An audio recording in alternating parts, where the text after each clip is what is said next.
with my first set of reviews for April. I really haven't read that much in April, which is why I've only coming to you this late in the month. I've read some interesting things, so hopefully you find this video interesting as well. Let's get started. So the first thing I read was How Poetry Saved My Life, a Hustler's Memoir by Amber Dawn. I started reading her collection of poetry, which I don't remember the name of right now, but it was just too hard for me. I'm too much of a poetry newbie to, I just didn't understand what was happening, so I was like, you know what? I looked at her other books, I saw that she'd written this, and I was like, let's just start with this, something simple for me. Which figures, there was also poetry in this, whatever. But this is essentially a memoir of her life as a hustler and after. So the book is structured into 3 parts. The first of which she's living on the street, the second of which she's working inside, still working as a hustler, and then the third she's out of the industry. And each of those sections is a synthesis of poems and then essays about that particular time in her life, about themes that propped up, or events, or issues. So she talks about a lot of things here. She talks about, sex workers, obviously, and sex workers' rights, and she talks a lot about queer issues as well, which I really wasn't expecting. The queer and trans issues, and there are several moments in the book that are really poignant, and she talks about how when a sex worker dies, that very often leaves less than a dent on society, if someone, upper class dies in this way, or if someone who isn't in the straight would die in this way, then there would be some kind of social upheaval. But then verse in this book, she describes several friends of hers who have died and didn't receive any kind of acknowledgement of their death. She talks about, is it fair? Don't they at least deserve a funeral? Don't they at least deserve a group of people to gather and tell stories?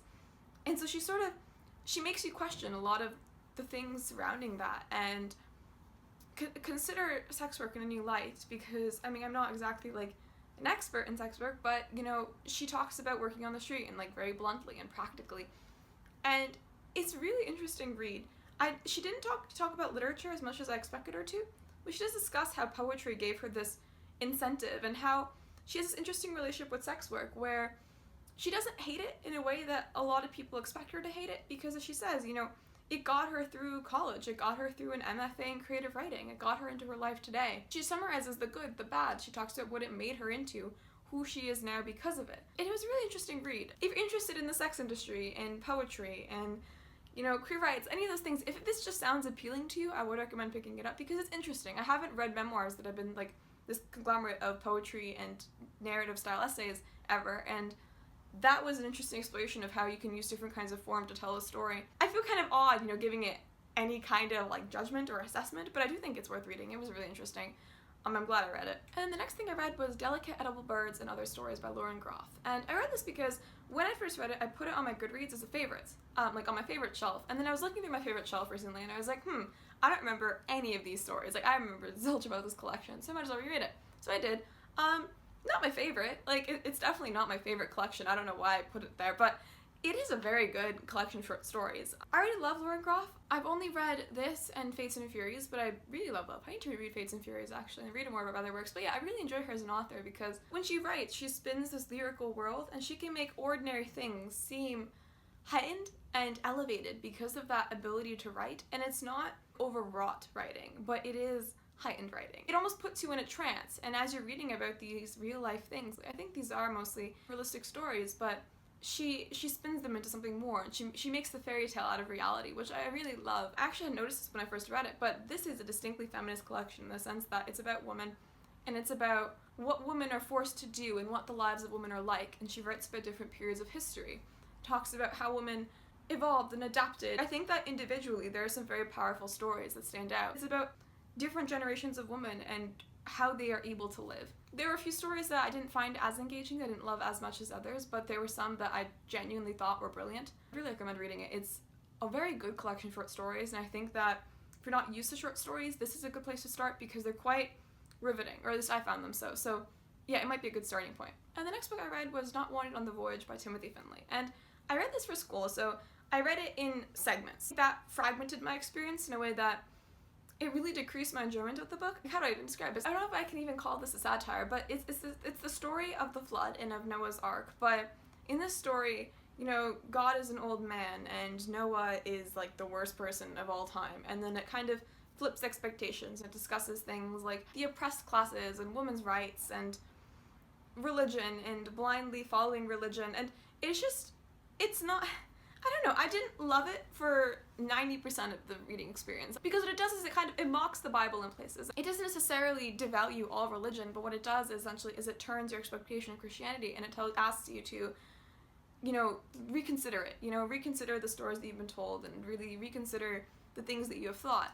And it does that well, and the ending, I think, kind of redeemed the story for me. It's very much the kind of book that English teachers love, which is probably why I was covering it in school. It's very full of allusions and references and symbolism, like galore, and I think that it's the kind of book that if you want to sit and analyze and sort of have someone tell you their views about Christianity and about religion in a way that's kind of convoluted that you can like pick out, then it's an interesting reading experience, if that makes sense. But yeah, I didn't love it.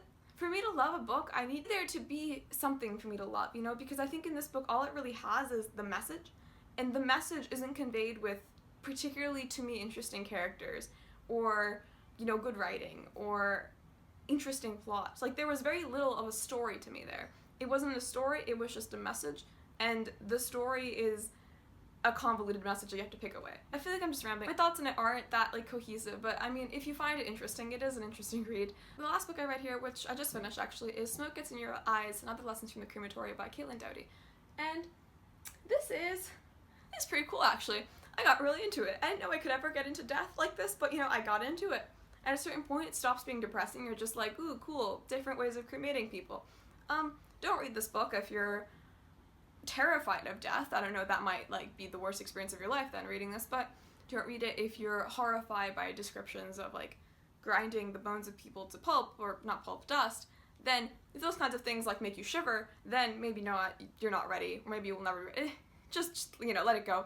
But I really enjoyed it, you know, as someone who hasn't thought about death, because, I mean, I do, but like we all do. It's interesting because death is such a fundamental part of human experience, and what this book does is it asks you to reconsider that part of human experience, is to consider what society has, I don't want to say what society has, but to reconsider what has been ingrained in you about death, and to just be like, okay, here's what it is, how different cultures approached it. It gives you different facts about different cultures, it gives you different rituals for taking care of the dead. It talks about how, in a lot of ways, we have essentially sort of separated death from our lives, and so where, you know, 100 years ago or 200 years ago it might be normal to see dead bodies, whatever, it wouldn't shock you or traumatize in the way it does now, but now we have so removed ourselves from that industry and from the death as a whole that it shocks us. But then again, there are other cultures where, you know, dead bodies are normal, and you would wash a dead body and you would take care of it, or, you know, even in Christian churches, and I don't believe that, like around 1200, whatever, around those time periods, those would be places where there would be there'd be corpses scattered everywhere, there'd be smells, they would be gross, they'd be decomposing, people would still be there, and we wouldn't mind it as much because, you know, we would see it as normal. And so, yeah, that was just my own little rant about death, apparently. But it made me reconsider a lot of things. I really enjoyed it. It was funny, it was engaging, she brought in a lot of different anecdotes to prove her point, and each chapter wasn't like, here's what I'm going to tell you about death. It was more like, here's a theme around death. Here are about how different people approach death in this way. Here are my own experiences working in a crematorium and my life that then lead me to kind of understand this theme, and here's an idea about this theme. I'm like, that's interesting. But yeah, I really liked it. It was fun. I got so into it. I was kind of worried about how into it I got, but I was like, it's okay, because she's so much more into it than I am, that it's fine. It's fine. If death sounds interesting to you, if you're up for reading an entertaining, witty, quick memoir, not really memoir, it's like half memoir, half fact book, then yeah, check it out. It's fun. Death, fun. Death, fun. So thank you so much for watching. Tell me if you've read any of these books, if you have thoughts about any of these books, if you're planning on reading them, yeah. Have a good day.